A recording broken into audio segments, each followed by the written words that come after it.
They took Jesus to the high priest, and all the chief priests, the elders, and the teachers of the law came together. Peter followed him at a distance, right into the courtyard of the high priest. There he sat with the guards and warmed himself at the fire. The chief priests and the whole Sanhedrin were looking for evidence against Jesus so that they could put him to death, but they did not find any. Many testified falsely against him, but their statements did not agree. Then some stood up and gave this false testimony against him. We heard him say, "I will destroy this temple made with human hands, and in 3 days will build another, not made with hands." Yet even then, their testimony did not agree. Then the high priest stood up before them and asked Jesus, "Are you not going to answer? What is this testimony that these men are bringing against you?" But Jesus remained silent and gave no answer. Again the high priest asked him, "Are you the Messiah, the Son of the Blessed One?" "I am," said Jesus. "And you will see the Son of Man sitting at the right hand of the Mighty One and coming on the clouds of heaven." The high priest tore his clothes. "Why do we need any more witnesses?" he asked. "You have heard the blasphemy. What do you think?" They all condemned him as worthy of death.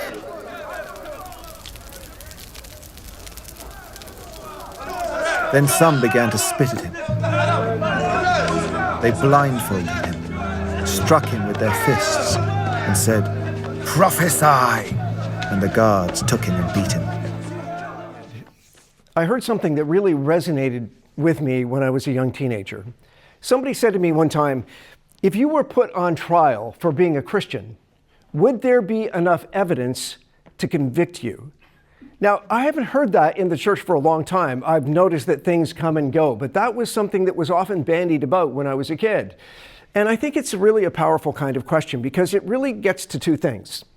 First of all, it makes us understand that it's possible to say that you're a Christian, but not have the fruit or the evidence that would back up that assertion. And the second thing we can know from that question is, there is a way to tell if someone is genuine and authentic, and that's what we need to aspire to.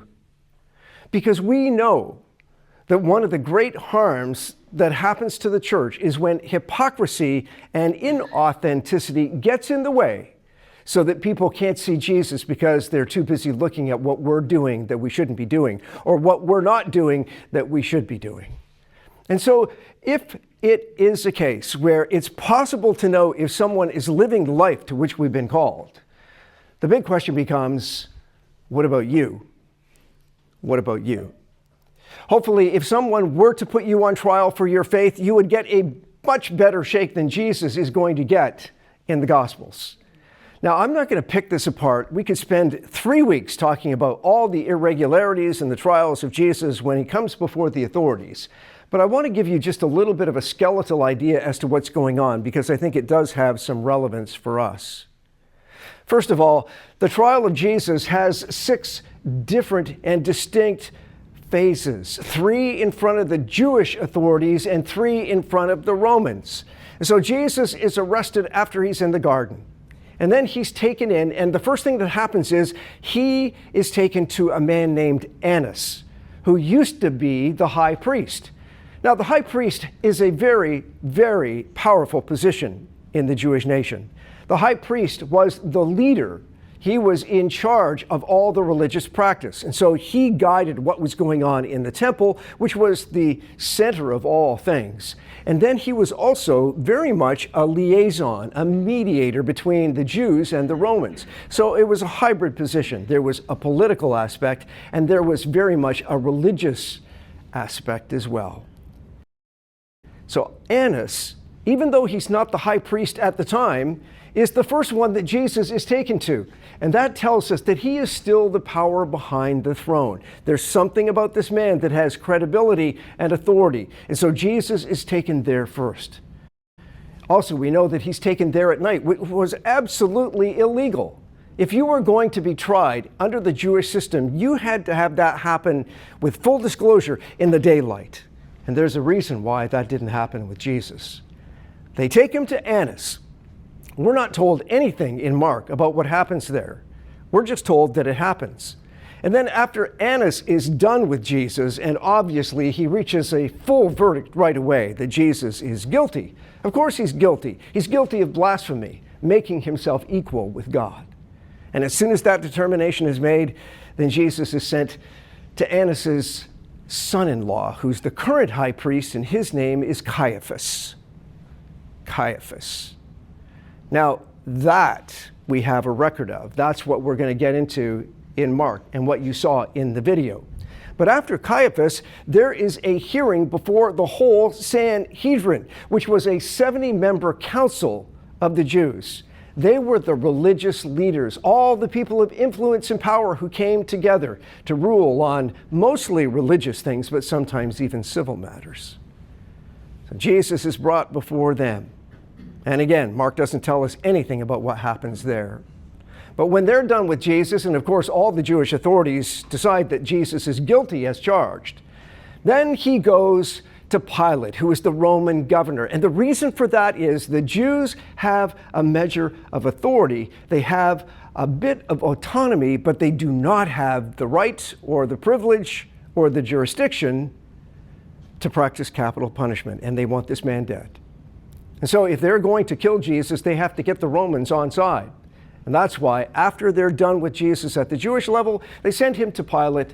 And then Pilate, because we have indications in the Gospels that he saw right through the ruse of the Jewish authorities, he saw that Jesus was innocent, and he did not want to deal with him in a harsh way. So what does he do? Well, Pilate sends him right back to the Jews. Only this time, he sends him not to the high priest and not to the council, but sends Jesus instead to King Herod, who is the king of the Jews. He is the one who's in charge. Now, he's operating as a puppet at the hands of the Romans, but he's still the Jewish leader. And so the hope is, at least on the part of Pilate, that he's going to take care of Jesus and Pilate won't have to worry about it. So what does Herod do? He sends him right back to Pilate because he doesn't want to get involved either. He doesn't want to make the people mad. Now, I think it's really important for all of us to understand that what's really going on here is power. Power. Let me ask you this. Why are the Jews so upset with Jesus? Why do they want him out of the way? What do you think? Jealousy. A lot of it has to do with jealousy. They see that he has the attention and he has the affection of the common people. He teaches with authority, we're told. And so he has this street cred that they can't hope to come up with. So yes, a lot of it is jealousy. And so there's a lot going on here, but notice that it's all about self-service. It's not about what's good for their relationship with God. And these are the churchy people. These are the religious establishment figures. But they're not focusing on God. They are focusing where? On themselves and on their own plight. Because Jesus is a threat. And we know that anytime Jesus poses a threat at any place in human history, there is a backlash. And bad things happen and people suffer. That's precisely what's going to happen with the early Christians. So yes, it's about power in a very real sense. It's about being in charge and losing what they have been so used to having. Now, it's really important to understand that this is especially the case when it comes to Caiaphas, because Caiaphas is what we're going to deal with here. Now, as I said, the high priest had charge of the temple. The high priest also had a lot of economic power because the priests were in charge of the temple and all of the worship that went on. But the temple was also an economic powerhouse. The temple is where you had to buy animals for ritual sacrifice. That's where you got your money changed so that you could buy those animals in the first place. And so there's great wealth and power, and certainly it was known at the time in the first century, according to all the historians, that corruption was very much a part and parcel of what was going on in the circle of these Jewish leaders. Now, when Jesus goes into the temple, as he does just before all this unfolds, and he overturns the tables, and he throws out the money changers, you need to understand that is a direct attack on Caiaphas and all his buddies and the whole establishment. Now, they are really adamant that they have to do something about this man. They want him gone. But they also understand that they have to make sure that Rome is going to be okay with that, because only Rome can take the life of this rebel, this man, this threat. And we'll see how they do that in just a minute. So listen to this. They took Jesus to the high priest's home, where the leading priests, the elders, and the teachers of religious law had gathered. And meantime, Peter followed him at a distance and went right into the high priest's courtyard. And there he sat with the guards, warming himself by the fire. Now, I don't want to go any further without pointing out the first and probably the most central point of this whole story for me. Listen to me. Distance leads to denial. Distance leads to denial. And the reason for that is very simple. We see here that Peter is following at a safe distance from Jesus. Why is he doing that? Come on, tell me. Why is he doing that? He's afraid.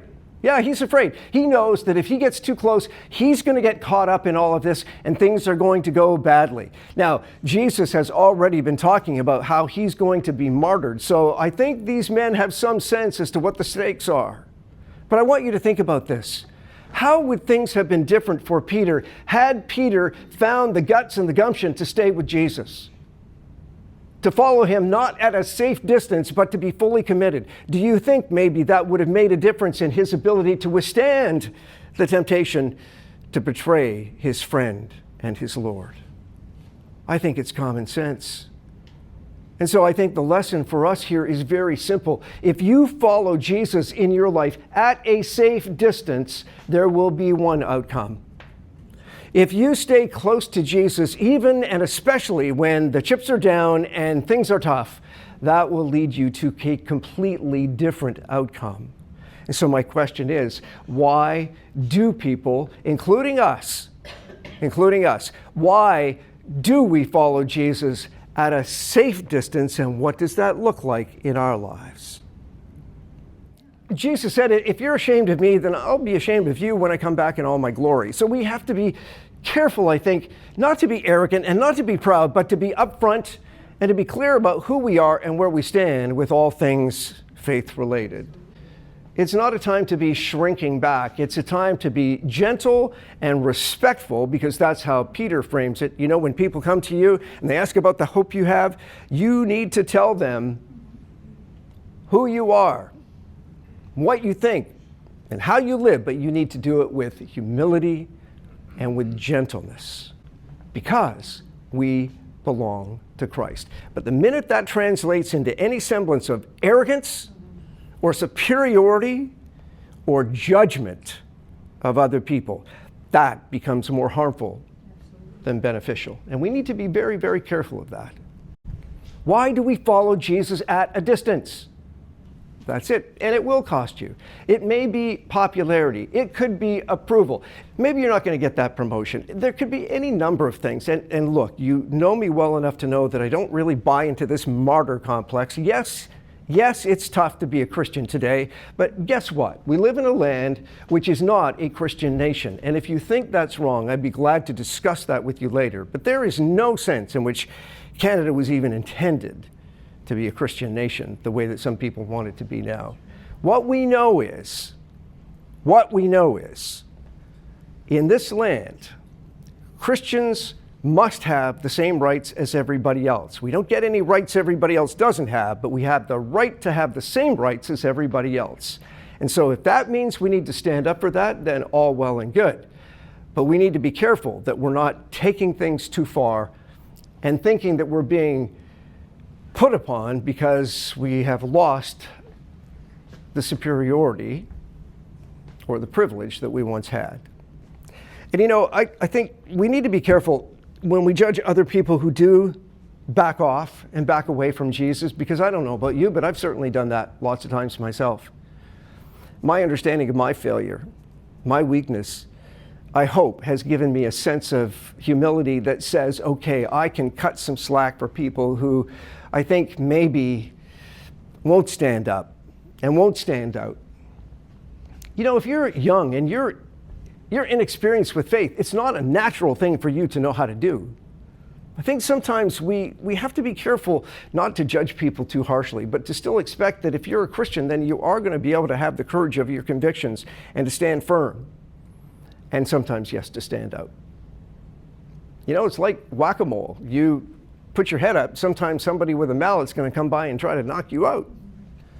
And so, yeah, sometimes it's easier just to go along to get along, but that's not what Jesus ever did, and that's certainly not what he calls us to.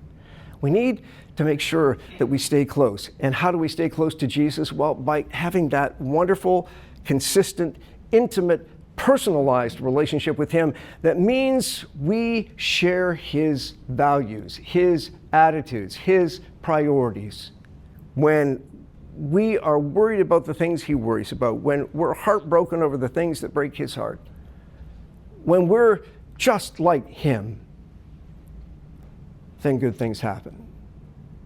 And that's the way to stop from betraying Jesus. We will be willing to suffer the consequences, whatever those consequences might be, big or small.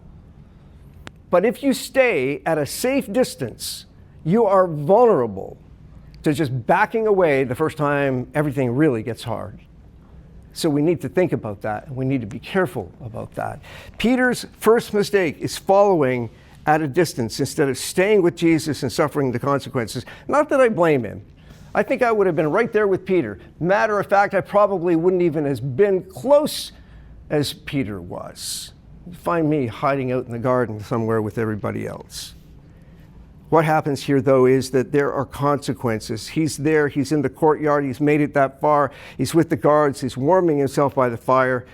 Meantime, inside, the leading priests and the entire high council were trying to find evidence against Jesus so they could put him to death. But they couldn't find any. Many false witnesses spoke against him, but they contradicted each other. They just couldn't get their stories and their facts straight. The second point here is preconception is the start of deception.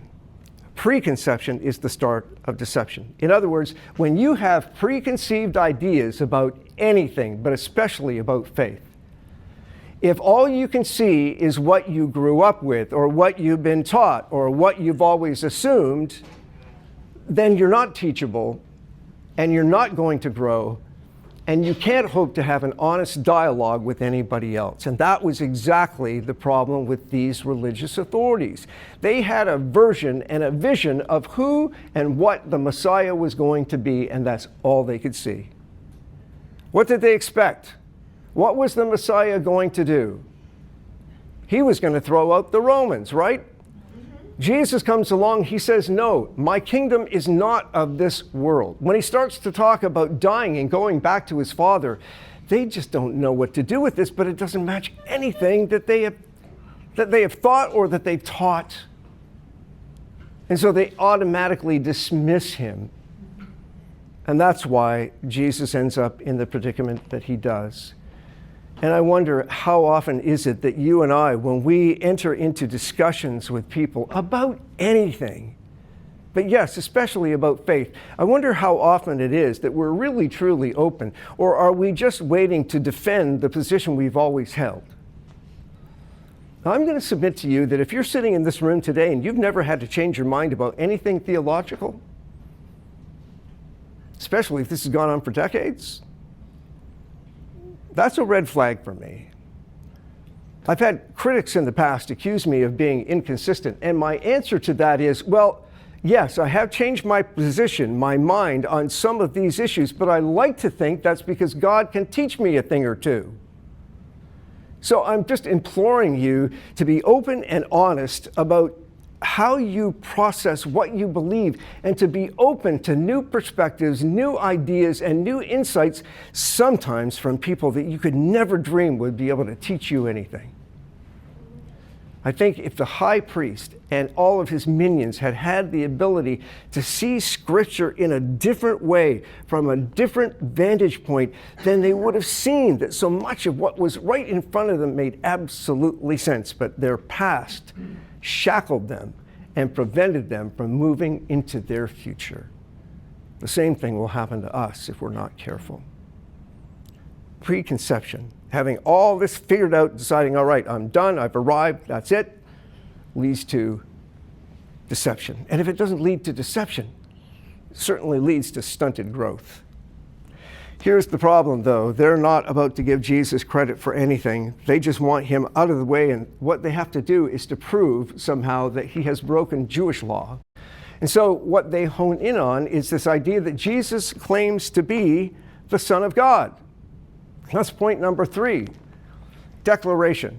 You got distance, you got deception, now we have declaration. The declaration by Jesus that he is the Son of God, that he is God himself poured into human flesh. That declaration is the foundation for everything. It was the foundation of everything in the first century. It's the foundation for everything in your life. Because if you do not believe that Jesus is the Son of God, if he's not deity, then that's going to lead you to a different conclusion and a different lifestyle from a bedrock assurance that God poured himself into a human body, came here to defeat sin and death for us. And that's the declaration that Jesus makes here. Are you the Messiah? That's what they want to know. Aren't you going to answer these charges? Well, no. Jesus isn't going to argue because he knows that that doesn't make any sense. And besides, in Isaiah 53, verse 7, that wonderful prophecy of what's going to happen to the Messiah, as the early church interpreted it, it says that he was this suffering servant. He was silent before his accusers, as a sheep is silent when it's being sheared. So this is a fulfillment of prophecy in the eyes of Mark. Jesus said, when they ask, are you the Messiah? He says, I am. And you will see the Son of Man seated in the place of power at God's right hand and coming on the clouds of heaven.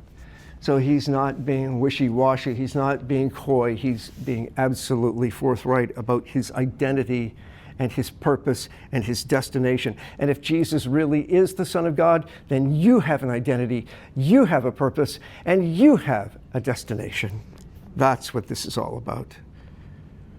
Then the high priest tore his clothing to show his horror and said, why do we need other witnesses? You've all heard this blasphemy. What is your verdict? Guilty, they all cried. He deserves to die. Because in the Jewish faith, no one could be equal to God. There was one God and only one God. And when Jesus says, I am God, they interpret that to mean that he believes there's more than one God, which of course is not what he was saying at all. But that seals it. Some of them began to spit at him, and they blindfolded him, and they beat him with their fists. They're taunting him, they're humiliating him, they're feeling like they're this close to the victory they've wanted from the very beginning when he challenged them. What I'm saying, ladies and gentlemen, is that we don't need to parse out the trial of Jesus. We know that it was rigged from the beginning. It was a ruse. They needed an excuse to kill Jesus, and they found it when he was categorical about his certainty that he was the Son of God. Now, if he was not the Son of God, then everything that you're doing is probably based on delusion or deception. And if, on the other hand, Jesus was and is the Son of God, then everything that we're about makes perfect sense. And it all comes down to one measure of proof: the resurrection. If Jesus came back from the dead, he was who he said he was, continues to be. If Jesus did not come back from the dead, let's have sandwiches and go home. We have other things to do. I think there's much to be said for building your life on a good teacher, but really, are you going to found your whole life just on that? No, I think you're not. Not if you're like most people. Instead, we just need to categorically affirm that Jesus is the Son of God. And if he is, then he gives us the right, the privilege to be children of God as well. But if we're going to make that work, if we're going to show the world what that truly means, you cannot this week, you cannot this month, you cannot this year follow Jesus at a safe distance. You need to be there with him through thick, through thin, through everything. You need to be willing to examine the ideas that you've grown up with, the ideas that you assume are right, and to be open to things that God can teach you, because that's the way to grow spiritually. And the third thing is, let's affirm, not just through what we say, but how we live, that we truly do believe that Jesus is the Son of God. And then there will be plenty of evidence to convict you of your Christianity.